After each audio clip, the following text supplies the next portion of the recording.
Resistivity, right. तो आज हम देखेंगे रेजिस्टेंस, वो भी कैसा कॉम्बिनेशन, ठीक है। रेजिस्टेंस क्या होता है, रेजिस्टिविटी क्या होता है, जिनको नहीं पता वो मेरी प्रीवियस वीडियो चेक कर लेना, ठीक है। तो जो कॉम्बिनेशन होता है, ये कॉम्बिनेशन बेसिकली दो तरह का होता है। एक होता है सीरीज कॉम्बिनेशन और एक होता है पैरेलल कॉम्बिनेशन, ठीक है। तो हम सबसे पहले देखते हैं सीरीज कॉम्बिनेशन क्या है। सपोज मान लो हम एक कनेक्शन सर्किट बनाते हैं, आपको पता होगा ये एलिमेंट जो है, ये जो सिग्निफिकेंस है, ये किसका है, रेजिस्टेंस का है।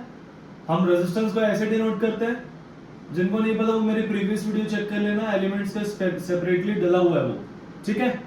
तो ये मान लेते हैं दो रेजिस्टेंसेस है, दो रेजिस्टेंस है। Let the resistance this one is R1 and this one is R2, and हम इसको कनेक्ट कर देते हैं एक पोटेंशियल सोर्स से, ठीक है। क्योंकि जब तक हम पोटेंशियल सोर्स नहीं लगाएंगे, इसका मतलब ये कह लो कि ये पावर सोर्स है, बिना पावर से इसको कोई चीज चालू होगा क्या।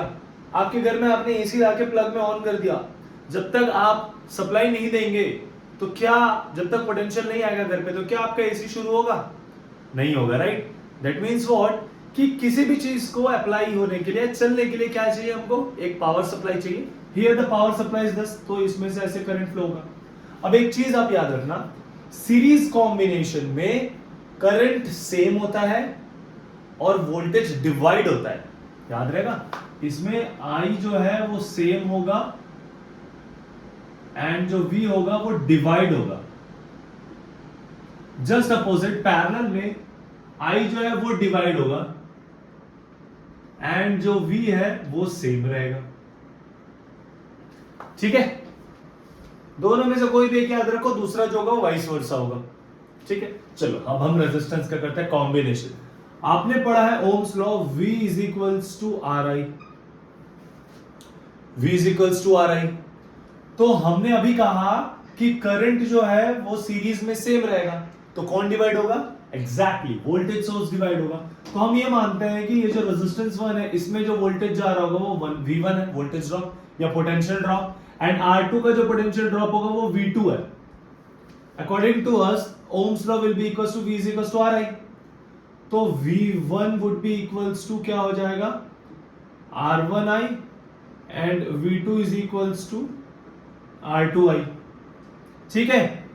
ये समझ आया कैसे हुआ। अब क्योंकि वोल्टेज अब यहां का सोर्स है V, तो ये जो V होगा वो क्या होगा, V will be equals to V1 plus V2 होगा। भाई इसमें से कितना गया पोटेंशियल, इसमें से कितना गया पोटेंशियल, दोनों ऐड कर देंगे तो हमको पता चल जाएगा हमारा नेट पोटेंशियल कितना था। तो V will be equals to V1 plus V2। Therefore V is equals to V1 और V2 की वैल्यू डाल दो। V का वैल्यू क्या, RI, आपने डाल दिया RI। V1 का वैल्यू क्या, R1I1, आपने डाल दिया R1I1 प्लस V2 की वैल्यू क्या थे, R2I2, आपने सब्स्टिट्यूट कर दिया R2I2। अब देखो इसमें से करंट तो सेम रह रहा है ना, तो हम करंट को तो चेंज करेंगे नहीं, वो I ही रहेगा।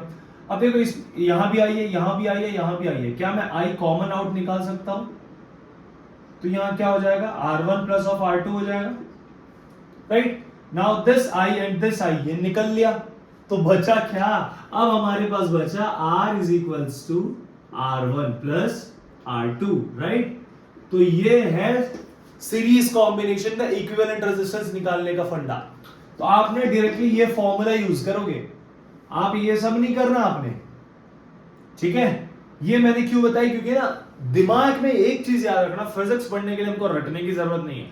अगर आपको फिजिक्स पढ़ना है ना, तो आप फिजिक्स को समझो, जब तक आप समझेंगे नहीं तब तक मजा नहीं आएगा, ठीक है। अब देखो हमको सारी बुक में सब कुछ जगह सब पढ़ाया भी जाएगा कि R अगर सीरीज में निकालना है तो R is equal to R1 plus R2, लेकिन ये आया कहां से, जब तक आपको आया कहां से ये नहीं पता होगा तब तक आप रटते रहेंगे, ठीक है। ओके, तो R is equal to R1 plus R2, ये फॉर्मूला है आपका सीरीज कॉम्बिनेशन का, ठीक है। सिमिलरली अब हम पैरेलल में जाते हैं, तो पैरेलल के एक सर्किट बना लेते हैं।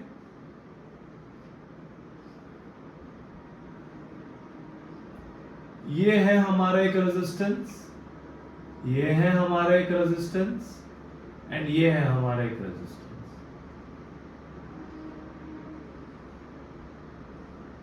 ठीक है, अब हम क्या कर रहे हैं, इसको कनेक्ट कर रहे हैं पावर सोर्स से। कर दिया हमने पावर सोर्स से कनेक्ट। ये रेजिस्टेंस हो गया हमारा R1, ये रेजिस्टेंस हो गया R2, ये रेजिस्टेंस हो गया R3, और ये जो टोटल पोटेंशियल है जो हम पावर सोर्स बोल रहे हैं जिसमें टोटल पोटेंशियल दिया जाएगा वो है V। ओके, इतनी बात तो क्लियर है, बहुत इजी था, जैसा हमने नॉर्मल पहले देखा वही हमारा है। ठीक है, अब देखो हमने यहां देखा कि पैरेलल में I डिवाइड होगा, V सेम रहेगा, I डिवाइड होगा और V सेम रहेगा, मतलब यहां जाएगा करंट I1, यहां जाएगा करंट I2, यहां जाएगा करंट I3। जैसे यहां पे V1 और V2 था, I तो सेम है, यहां भी I यहां भी I, वैसे यहां पे I1 I2 I डिवाइड हो गया लेकिन V सेम, इसमें भी V रहेगा, इसमें भी V रहेगा, इसमें भी V रहेगा, V का कोई चेंज नहीं। ओके, तो अब हम क्या करेंगे, अब देखो ये जो टोटल करंट है, यहां पे जो टोटल करंट होगा क्या वो I is equal to I1 plus I2 plus I3 हो जाएगा, क्योंकि यहाँ करंट डिवाइड हो रहा है ना। मान लो कि यहां से I करंट आ रहा था, तो बेचारा I करंट चलते चलते कहां तक पहुंचा, इस पोजीशन तक पहुंचा। अब बेचारे करंट को तीन तीन रास्ते दिखे, लेकिन उसको जाना तीनों में, तो वो क्या करेगा, वो तीनों में अलग अलग डिवाइड हो गया। और देखो यहां से I1 I2 I3 आया, यहां से आएगा, फिर वो रिटर्न इस पॉइंट पे आके फिर मिल गया। मिलने के बाद जितना I आ रहा था उतना ही I यहां से निकलेगा भी, है ना। Therefore I will be equals to I1 plus I2 plus I3। अब आपने पता है कि V is equals to RI होता है, therefore I will be equals to V by R, है ना। तो I की जगह आ जाएगा V by R, वैसे I1 क्या हो जाएगा, V by R1, R2 क्या हो जाएगा, I2 क्या हो जाएगा, V by R2, I3 क्या हो जाएगा, V by, very good, R3। अब हम क्या करेंगे, नेक्स्ट स्टेप, क्या बात है, आप तो समझ गए पहले क्वेश्चन के अकॉर्डिंग।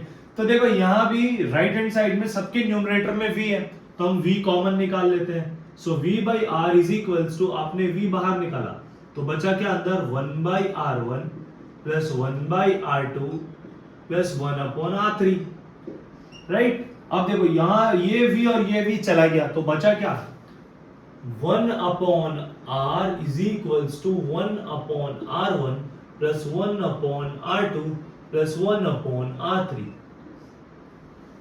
तो ये फॉर्मूला है पैरेलल कॉम्बिनेशन निकालने का, ठीक है। ये था सीरीज का, ये था पैरेलल का। तो सीरीज में क्या हो रहा है, अगर आपको रेजिस्टेंस का सीरीज कॉम्बिनेशन निकालना है, सो द इक्विवेलेंट रेजिस्टेंस, जो बराबर, जो नेट रेजिस्टेंस होगा वो क्या होगा, इंडिविजुअल रेजिस्टेंस का सम होगा, ठीक है।